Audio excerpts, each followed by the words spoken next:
தனுஷ் நடிப்பில் அருண் மாதேஸ்வரன் இயக்கத்தில் உருவாகி இருக்கிற கேப்டன் மில்லர் திரைப்படம் வர்ற புகழ் பண்டிகையை முன்னிட்டு வெளியாக இருக்கு. பிரியங்கா மோகன் கதாநாயகியாக நடிக்கிற இந்த படத்துல சிவராஜ்குமார் முக்கிய கதாபாத்திரத்துல நடிச்சிருக்காரு.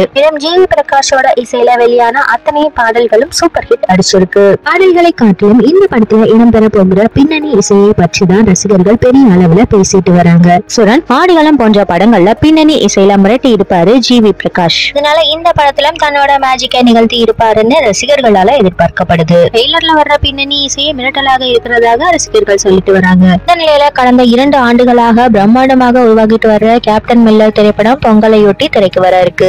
படக்குழு ப்ரமோஷன் வேலைகள்ல பிஸியா இருக்காங்க. இந்த வகையில இந்த படத்தோட இயக்குனரான அருண் மாதேஸ்வரன் ஊடகங்களை சந்தித்து பேட்டி கொடுத்திருக்காரு. இந்த பேட்டிகள்ல படத்தை பற்றிய பல விஷயங்களையும் பகிர்ந்திருக்காரு. குறிப்பாக படத்துல தனுஷோட நடிப்பை பற்றியும் அவரோட அர்ப்பணிப்பை பற்றியும் நேர்வாக பேசியிருக்காரு அருண் மாதேஸ்வரன். இந்த படம் ஒரு ஆக்ஷன் படமாக மட்டும் இல்லாம எமோஷனல் காட்சிகளும் அதிகமாக இருக்குமாம்.